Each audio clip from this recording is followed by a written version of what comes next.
Akkam jirtu hordoftoota keenya kun sagantaa yeroo kaayyootii OBN irratti dilbata waaree booda sa'aatii kanatti isin biraa geenya. Maarree bashannana qabannee dhiyaanneeti jirra hordoftoota keenya har'a keessummaadha qabna. Keessummaan keenya immoo Gujiirra kiiloomeetira hedduu imaluudhaan istuudiyoo yeroo kaayyootti argameeti jira. Eenyu kan jedhuuf booda qabannee dhiyaanna. Hordoftoota keenya amma immoo ergaadha qabna. Ispoonsarri keenya ergaa isin biraan ga'u. Qarcaanshe trading egaa buna wajjin wal qabatee qonnaan bulaa wajjin wal qabatee waa hedduu kaasatii turre jiruuf jireenyi qonnaan bulaa yoo fooyya'e biizinasiin kiyyaas ni guddata jedhee dhaabbata hojjechaa jirudha.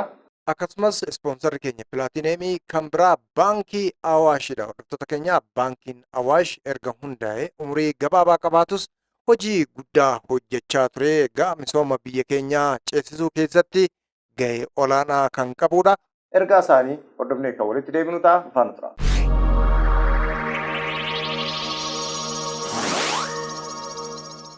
Guyyaa guyyaan jijjiiramuun bara baraan guddinni aadaa keenyadha.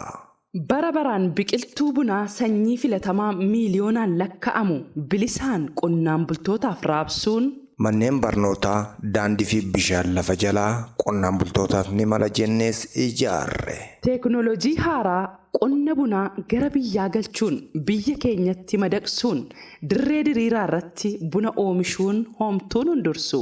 Buna eenyummaa keenya ibsu addunyaatti bifa adda addaan erguun biyyattii keessatti sadarkaa duraa irratti argamna. Aadaan keenya calaqqee keenya jennee buna qalaadhaan keessummoota addunyaa simanne. Maarree kana hundaaf qonnaan bultoonni ragaa keenyadha. Qarcaanshee Trading. Qarcaanshee Trading. Hello Abba. Maalin talatoona jalaa baddeem nagumaanii? Yoomin jaaladheen jetteetu Abbaa. Jireenya gara fuulduraaf kanaaf ta'u harkatti qabadheen fajjadheen malee. Maal takka biyya Abbaa ofii Abbaa? Biyyan jaalladhu. Biyya abbaa kootii irratti dhuunfaa koo tokko nan qabaadha. Anis yeroo dhiyootti gara biyya kootti deebi'ee hojii investimentii hoteela dhuunfaa koo irratti bobba'uun koo hin oolu. Baankiin Awaash dhalattoonnii fi lammiileen biyyattii addunyaa keenya kanarra bakka kamiinuu jiraatan kan itti tajaajilaman tajaajila baankii diyaaspooraa filannoo hedduu waliin dhiyeessee jira. Tajaajila baankii qusannaa idilee herreega socho'aa fi qusannaa yeroo daangeffame akkasumas tajaajila liqii yeroo dheeraa keessatti dhala gadi aanaa ta'een kaffalamu kan bittaa mana jireenyaa konkolaataa fi investimentii dabalatee hojiilee biroof oolu dhiyeessee jira. Fayyadamuu tajaajilichaa ta'uufis dameelee baankii Awaash biyya keessaa Embaasii Itiyoophiyaa yookaan waajjira qoonsilaa biyya isinitti argamtanitti argamu dubbisa. Baankii Awaash.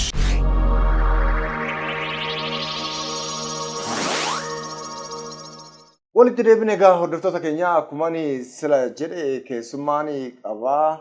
Keessummaan kan koo har'aa falmataa Buttaati jedhama. Adoolarraa asitti kan argame hordoftoota keenya. Falmataan baga nagaan dhufte. Baga nagaan. Yoo yaa jenneera lolli. Tole egaa falmataan gaazexeessaadhas. Gaazexeessaan kun immoo waa hedduu ta'uu danda'a. Gaazexeessaan doktora ta'uu danda'a. Gaazexeessaan barsiisaa ta'uu danda'a. Weellisaa ta'uu danda'a. Waloo ta'uu danda'a. Konkolaachisaa ta'uu danda'a. Waa hedduudha miti. Waan mara. Abbaa ogummaa hedduuti. Tole egaa falmataan gaazexeessaadha. Akkasumas immoo weellisaadha. Kanaaf immoo inni haa ibsu. Dhugaa jettee an gaazexeessaa FM Gadaa Gujii 89.8 sagantaa okolee aadaa irratti aadaa uummataa walii galaa irratti hojjedha. Iddoon immoo itti hojjetamu godinuma Gujii bulchiinsa magaalaa Adoolaa Wayyuu keessa. Adoolaa Wayyuun ilmaan talaa namaa sa'an lafa wayyoo maqaddu. Wayyoo masaa keessa waan guddaadha kan of keessaa qabu. Lafa waan namaatti hin tuqne, lafa namatti hin laalle, lafa nama addaan hin baanyedha. Lafa san keessatti immoo waan guddaa hojjannee kaanee adda tanaan baane. Adoolaa akka gaazexeessatti sirriitti ibsiteetii jirti. Akka weellisaatti oomee Adoolaan akkamitti ibsatu? Adoolaa wayyuu lafa seenaa wayyummaa isii diqqaa guddaa beeka jedhanii sagalee dhaan barbaada kaan amma sagalee dhaan barbaada maaliif abbaa ogummaa hedduuti jenneetii jira. Falmataan akkamitti mee sirbee Adoolaa ibsa? Adoolaa waan baay'ee sin akkuma jettee dhugaateeti. Adoolli wayyuu Adoolaa keessa immoo waan baay'ee jira. nama isaa Hoseef keessaa qabdi. Keessattuu ijoollee durraalee shaggaaf keessaa qabdi. Achirratti ammaan sirbeera. Keessattuu warri kee teessa adoola keessaa ka'ees geessa jedhee jiraani. Jedaloodhaan jennu laata? Jedaloodhaan immoo warri keessaa godee saa adoola keessaa godee saa ka'ees geessaa godee saa lukkuun shora qaddii godee. Saata kaashura darbii godee saa jennee sirbinaa jechuudha.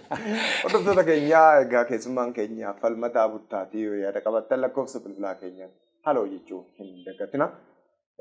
Falmataan egaa tibba kana immoo sirba baasteetii jirta. Sirbi kee immoo shaboo yaasii yookaan immoo shaboo yaasadha.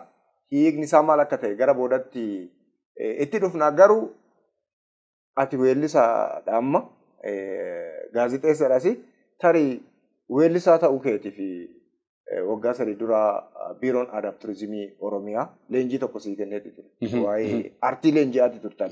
Isatu gara artii kanaatti si fide moo kan jedhume isa kaafne sana booda gara shaboo yaasitti deebine. Dhugaateeti wanni artii kun ganamaa nami marti nafa keessaa qaba ija jabeeffatu dhabuuf malee wanni nama jedhan kun nafi isaatu artii yeroo deemu artii yoo dubbatu artii yoo bahu artii garuu nafuma fedhu akkumatti deemu akka inni tuffatu akka inni nama waliin deemu akka inni nama waliin taphatu matumti isaatu artii garuu artii san gara baay'ee jijjiiruu hin dandeenye ture gara qabatamaatii fi gara hafuuraatii jijjiiruu qabna ture haa qabatamaa jennu kam uffannee firraa qabnu inni mataa isaatu artiidha ka hafuuraa jennu immoo gara sirbaatiin aadaa uummata sanii ibsuuf ittiin deemuu hin danda'ama ana immoo jajjabina guddaa kan ta'e waajjira aadaa fi turizimii Oromiyaati tanaan dura leenjii nuu kennaa turane achirratti immoo waan baay'ee baradhe jechuudha artiin jaalala artiin maallaqaa namni akkana artii hojjetuu qaba artiin immoo waan baay'ee beesitti afaa addunyaati wani jedhamu achitti waan guddaa baradhe achuma yoon jajjabeenya guddaa naa ta'e gaafa jajjabeenya guddaa naa ta'e immoo akkuma ammatinaa kaasaa turte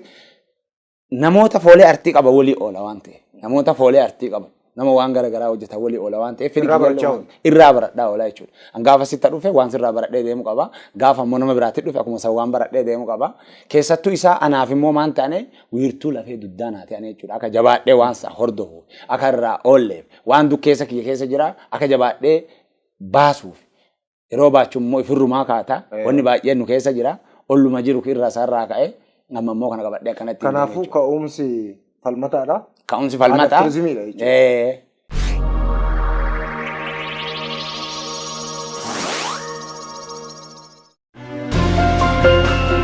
Hello abbaa. Maaliin talatoona jalaa baddeemna gumaanii? Yoomin jaaladheen jetteetu abbaa jireenya gara fuulduraaf kanaaf ta'u harkatti qabadheen fajjadheen malee maaltu akka biyya abbaa ofii abbaa? Biyyan jaalladhu biyya abbaa kootii irratti mana dhuunfaa koo tokko nan qabaadha. Anis yeroo dhiyootti gara biyya kootti deebi'ee hojii investimentii hoteela dhuunfaa koo irratti bobba'uun koo hin oolu. Baankiin Awaash dhalattoonnii fi lammiileen biyyattii addunyaa keenya kanarra bakka kamiinuu jiraatan kan itti tajaajilaman tajaajila baankii diyaaspooraa filannoo hedduu waliin dhiyeessee jira. Tajaajila baankii qusannaa idilee herreega socho'aa fi qusannaa yeroo hin daangeffame akkasumas tajaajila liqii yeroo dheeraa keessatti dhala gadi aanaa ta'een kaffalamu kan bittaa mana jireenyaa konkolaataa fi investimentii dabalatee hojiilee biroof oolu dhiyeessee jira. Fayyadamoo tajaajilichaa ta'uufis dameelee baankii Awaash biyya keessaa Embaasii Itiyoophiyaa yookaan waajjira qoonsilaa biyya isinitti argamtanitti argamu dubbisa. Baankii Awaash.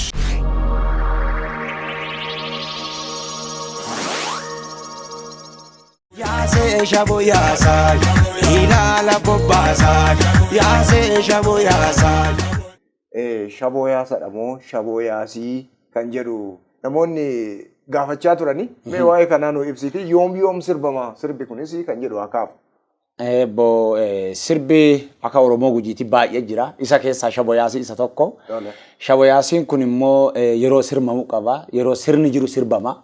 Sirni kun immoo yeroo qarree buufatanuufi yookaan yeroo maqaa bahanuufi qarree buufatu jechuun maqaa baasanii yeroo qarree tana baasan guddaa baasaa yeroo baasatan kan ammoo namni qarree bahu sun dursa odoo qarreen bayini guddaa waamanii guddaa baasaa ilma maqaa baasaa raanaa dhagee jedhaani maqaa baafadhi waarsii galfadhi ergadhi galfadhi jedhaniini ergachi baan immoo mataasan bayee hin haadata warri guruppiin gareessa haadatan sun sirna gadaa hojii wal qabata.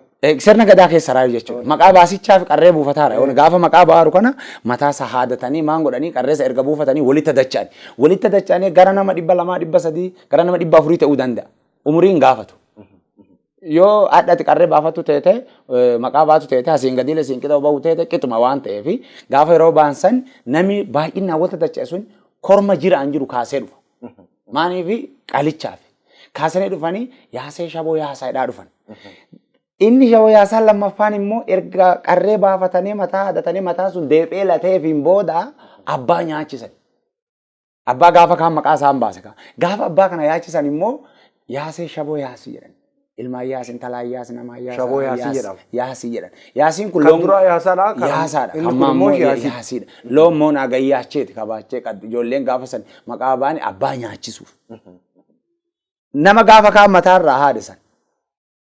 Sirna keessa irraa haadee maqaa baafate sani kabaja abbaasa ammallee deebisanii yaachisuuf yaasee shaboo yaas ilmaa yaas intala yaas jedhanii kaasanii dhufanii ni yaachisan jechuudha. Shaboo yaasiin kun iddoo kana lamaatti qoodamaa jechuudha. Sirba baay'ee bareedaadha. Egaa silas affeerreetti jirra. Amma ammoo iyyuu sagaleedhaan akka jettu barbaada. Sirbi kun baay'ee miidhaga. Achirratti namoonni hedduun hirmaataniiti jiru. Gara boodas hin kaafna jechuudha. Zinaash Lolee artistii beekamtuu teenyera. Achirratti hirmaateeti jirti. Mee sagaleen jedhiito sanatti hin deebiin. Dhugaa keetii sirbi kun guutumaan guututti hiddisaa loon faarsa. Intala tana ilmaan daraar namaan daraarsa an daraar okolee qabadhu waarsii galfadhu ilma kana gaafa jennee eebbinyu wanni daraara nuun maanti jira daraaraa bunaatiitti jira daraaraa bunaa san jala immoo aanaan looniitti jira. Aanaan loonii san keessa dhadhaa jira. Haga dhumaasa qabataa godee goronsaarra darree immoo ergasii arjooyyeerra darrite ani immoo shaboo yaasedha. Shaboo yaas loon gayyaas. Garayas, yaasa, shaboo yaas, yaasa, yaase, miidhangalaasa, anaansi obaasa, sooddureedde yaasa, yaase shaboo yaasa, mee bokko yaasa, yaase shaboo yaasa, gooroo doola yaasa, gooree gasi baasa jenneeti, anaansi obaasa. Baay'ee bareedaadha. Tole meegaa gara artii kanatti gaafa dhufnu walaloon isaa kan uummataati natti fakkaata. Kan uummataati. By default sirna gadaa keessaa kan waraaban. Mee yeedaloo isaatti haa dhufnu. Yeedaloo meeqa achi keessa jira? Kan iddoon Zinaash immoo itti sirbitu sun maal jedhama? Sana booda atillee jijjiirtee akkaataa itti sirbite jira. Mee tokko tokkoon yaa ibsinu. Dhugaateeti dursa maantiraa godee goromsaati jira. Godee goromsaa kuni goromsuma looniiti. Dur ijoollee mucaan dhiiraa tokkoo fi intalti lamaan geetteetti yoo mana keessa jiraatanii yoo mucaan bayee fuudhee intalti sun durummaa qabaattee mucaan durbummaa sirraa fudhatee godittiin durraa ka'i goromsa kenniifii jettiin. Yeroo isin durba teete goromsa ebeluuti dhadhaa'uun jedhanii. Dhadhaa obaasanii. Intalti erga durba teete mucaan fuudhee durbummaa irraa fudhatee dhadhaa obaasanii isii mana jirtu. Godittiin durraa jettee ittiin taadhatti. Achi immoo godee goromsaa guddaan faroosaa jedhanii sirbanii. Sunis sirnuma kana keessatti kan qabatu. Isin immoo arjoo yeehoo sirbiti. Arjoo yeehoo si elmachoo gaafa jennu horii horatan kana keessa horii arjaa jira. Gaadii malee elmatu. Gaadii miila isaa yeroo gaadiitu gaadii malee kan elmatu jira. Gaadii malee. Horii kasoo kan homaan dubbatu amala gaarii kan qabu. Haananiin lakkuma si kennaa wanni inni si dhiitu illee jiru wanni inni funnaan sitta ufi jedhee sitta fudhatu illee jiru arjoo yeehoo jedhaniin. Arjoo yeehoo kun bakka saanni kun hose sarraa elmatti achi darritee immoo maatii fi sanfaarsiti. Akkuma yooma gujii yeroo eebbisumaan jedha seeta. Namaasaa horii jedha. Namaasaa an qajeelaa dhabni nama gaafuma mana kana keessi abbaa isii qajeelaa abbaan kiyyaa arjaa biyyaa itti jiran waliin achumaan immoo asuma keessa mucumti si hawwatatu illee jira. Takki qajeelaa ta'a. Qajeelaa ta'uu isaa wanni isin qaqaddee beektu jiru wanni isin bira geettee deemtu jiru takki faroo laallatteetti ta'a. Yeroo manaa baatu faroon sun itti toleera ta'a. Kana keessa dhufaa jechuudha. Darbee immoo aduma hidda isaanii gadi dhiisin shaboo yaasii darree. Kana jira. Baay'ee bareedaadha. Toopogiraafiin isaa egaa ani sirba kana gaafa laalu gujii guutuu keessatti ilaalaa ture. Tokkoffaa toopogiraafiin jira. Bosonni gujiin bosonaan beekama. Bosona san keessa simbirrootu jira. qabeenya hedduu qabna wanta ta'eef isa sanallee sirba kana keessatti argee jira. Gara biraatiin uummata keessa jira aadaa hedduutu keessatti mul'ata. Mee bokkootu illee iddoo seeraati. Waa'ee kanaa kaase. Dhugaa jettee gujiini lafa waaqa uume keessa jira. Latti waaqa uumte waan lama qabdi. Nama qabdi uumama siittuu muka qabdi. Muka saniif immoo kabaja qaba. Muka san keessa immoo waan muka san keessa allataati jira daraaraa jira. Daraaraan sun buna kana. Baddaan suni guutumaan guututti uumaa waaqaa qabdi. Uumaa waaqaa jechuun simbirreen keessa raanamillee keessa jira loolle keessuma oolanii wanni waaqa uume adduma san keessa oolu. Adduma san keessatti immoo daraaraa ilma namaa isaa qabdi. Haa ilmaan talaa qabdi. Daraaraan kun maanii buna. Bunni kun amma keessattuu adduma tanatti baddaa san keessaa guurameeti. Kadar ittiin laalatan. Daraaraa gaafa jennu mucaan gaafa intalaa wadata deemu daraaraa bunaa kana qabatee deemu. Yoo mana kadhatu ta'e. Abbaan manaa yoo manaa gadi baaraate buna qalaa nyaatichaa fi daraaraa bunaa kana hammaaratee yoo inni firee 8 ta'e fuudhee itti kennee isiin qaltee itti kennite. Dursa namni bunas afaan hin qabu. Yoo achirra laaltee raarte anumaa fi weellistuu Zinnaash bira dursa buna sannan afaan hin qabu eenyu Zinnaash afaan hin qabu. Sababbi isaa daraaraa waaqaa lafa dubartii waaqaa lafa kabaja guddaa qabdi waan ta'eef isiin dura daraaraas afaan hin qabu waan ta'eef. Daraaraas isii qara afaan hin qabu. Daraaraan kun garuu abbaan manaa laallata. Gaafa intalti heerumteen fidan gaafa mana warra soddaa dhaqan qabatanii deeman gaafuma jilli feete man jiraatin jilli tamiyyuu jila namni nama ajjeese harka wal micciirachiisuu leman ta'in jiluma feete illee ta'e dursa maan godhanii daraaraa kana nana geessadhanii daraaraa kana nyaatan. Daraaraa kana immoo kan nama nyaachisu eenyu guddaa biyyaatiin nama nyaachisa. Haqalee guddaa biyyaatiin kennu eenyu waaqa lafa waaqi lafti sun dubartii fuudhee nama sanii kenna. Isitti erga saniin booda itti naqanii abbaa akka nuxanisii nama fakkeenyaaf akka diraamaatikaaliititti hojjannee akka abbaa warraati cinaa ta'eeti isitti eebbisanii intala tana daraar mucaa kana daraar. Jedhanii yeroo eebbisan san maaniidha? Buna san keessa immoo wanni jira hangafa maan sin jedheera. Loo yeroo rimiyaa qabaata achi jala forfatan. Baddaa san jalatti. Loo addee san jala forfatan maan ta'eera. Aanaa isaatii fi dhadhaa isaaniitiin buna san bilcheessaniira. Achi fuudhanee nama kanaaf daraari jedhaa kennan jechuudha. Itti aansuudhaan immoo waa'ee bosona kanaa yeroo kaanyu bosonni Gujii biratti kabaja guddaa qabu. Kabaja sidniyaan. Gujiin muka guddaa cassee ibiddaan leemboo beeffatu manallee hin jaaratu dura. Muka waaqi jissee shuulaan jissee lafa jiru dubartii lekkibaaf kutatti namillee manaaf kutata. Malee muka guddaan tuqan. Sababbi isaa kabaja guddaa qaba waan ta'eef. Akka guddaa biyyaatiin laalan. Akka waaqa lafaatiin laalan. Muka guddaa duumessa fidu. Muka guddaa nami jala forfatu. Muka guddaa loon jala boqotan. Muka guddaa ammoo nami jala ta'ee midhaan nyaata. Muka guddaa jala dhaabatanii waan nami waan ollaa jira. Sila waan nami wadhabe xiqqoosuma jala ta'anii dubbatan. Kanaafuu akka waaqa lafaatiin laalanii hin ciranu isaan wal qabatee. Kanaafuu yeroo walumaa gala ibsuu si barbaadeeti bunni Gujii bira karraa jilli bunni keessa hin jirre Gujii gurraacha bira farra. Jilli bunni keessa hin jirre horoo jilli tamiyyuu. Baay'ee namatti tola. Waa hedduudha keessa argita. Egaa bunni maatii keessa jira. Maatiin immoo iyyuu bu'uura hawaasa tokkooti. Hawaasni bu'uura biyya tokkooti. Kanaafiyyuu bunni bu'uura biyya tokkoo ta'uu achi keessatti argita. Artii kana keessatti wanta ta'eef kanaaf as gaafadhee egaa mee bokkootis iddoon aadaa waan guddaatu kilippii kanarratti mul'ate. Galatoo namoonni hirmaatanoo eenyu fa'aa galateeffattaa jirti?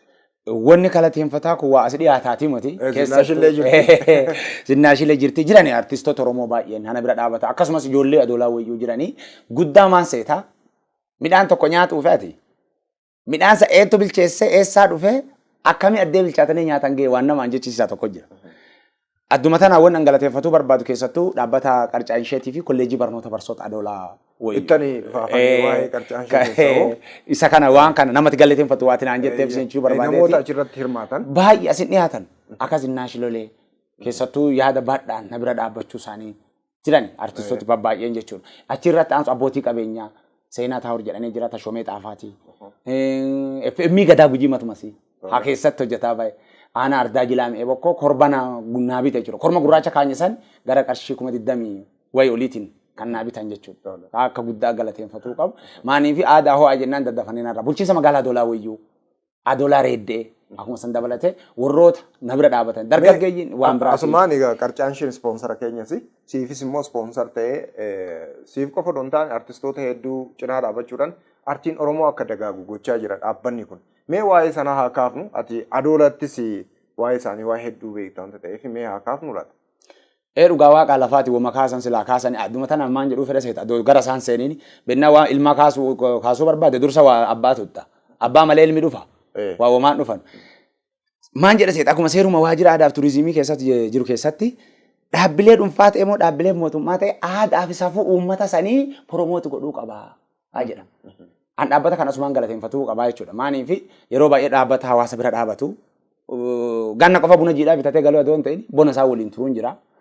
Achirra aansee immoo laaleetuma an bira akkana dhaabadhee laaleetuma kun keessa ititee keessa jira jechuudha. Karaa itti baafachuu deemu. Yeroo tokko guddattee mul'atuu fi gaafa guddaa walii oolte guddattee biyya tokkorra ga'uu fi gaafa beekaa waliin deemte. Waan kana lamaan malee guddatuu hin dandeettatu. Gaafa guddaa walii oolte gaafa beekaa walii oolte malee dhaabbatichi immoo waa aadaa kanaan ilaala biyya alaalle fidee buna qalaa yeroo baay'ee nyaachisu dhaggaa waan kanarra adoo ta'e hoolaati jedhee propozaalicha qopheessee kennee fi yooma san propozaalicha laale maallaqa qarshii 200 naa kenne fudhadhee kolleejjiin barnoota barsiisotaalis akkuma sani dhaabbatichi immoo qonnaan bulaala giddu galeeffata godhu hawaasa naannoolee giddu galeeffata godhu dhimma dhuunfaarra dhimma uummataati caala jedhee beeku qabeenyi sun ka uummata sanii ta'e mul'isu kanarra baay'ee dhaabbaticha galateeffadha jechuudha.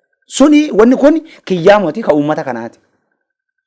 Tibba kanas bishaan birrii guddaadhaan lafa jalaa baasee uummataa fi kenneetii jira. Mana barumsaa ijaaruun jira. Manneen fincaanii qulqullina hojii wal qabatee uummataaf hojjechuun kun jira. Daandii ijaaruun jira. Qarcaan ishee waa hedduu dhaga.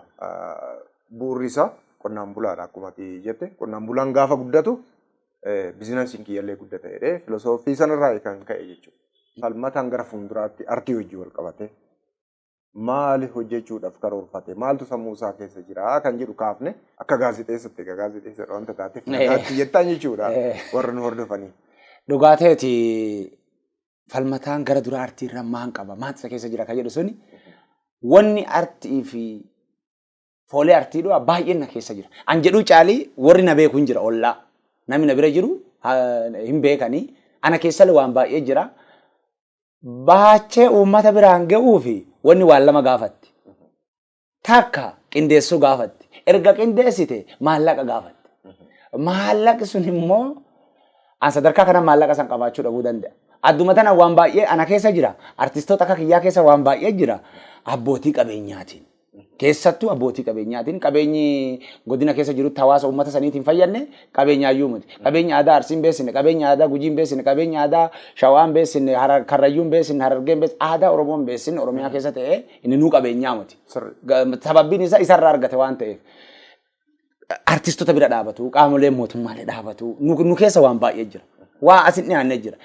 Wanni hin beeksisin immoo waan baay'ee jira. Aadaa uummata kanaa abbootiin teen, abuuboon keen, akaakoon keen, abuturoon keen asiin gaane hanuutiin tuqin baay'ee jira. Beeksisuu fi qophaa'aadha nuti. Kanaafiyyuu hojii hedduun harkaa qaba. Isa sana nan hojjedhaa. Na duuba dhaabadha. Wal faana haa dhaabannuudha. Tole kaas hordoftoota keenyaa ani falmataa guddaati jedhiitoo nagaatti jedhiga. Dubayyoo jennee jalqabnee jechuudha. Kabajamtoota daawwattoota keenya mana keessan teettanii sagantaa kana daawwataa jirtan akka raawwataa jirtan nuti gama kennaan abdii guddaa qabna. Kasin biraan gahaa jiru asmaan falmataa butaati warri qe'ee jira ulfaadhaa wayya baasii jira. Ulfaadhu galatoomi baay'ee namatti tola turtii gaarii qabaanne hordoftoota keenyaa egaa qopheessan an Abbabaa Magaraa gama ogummaa teeknikaatiin immoo Fayyisaan Mul'eessaa wal faana turre.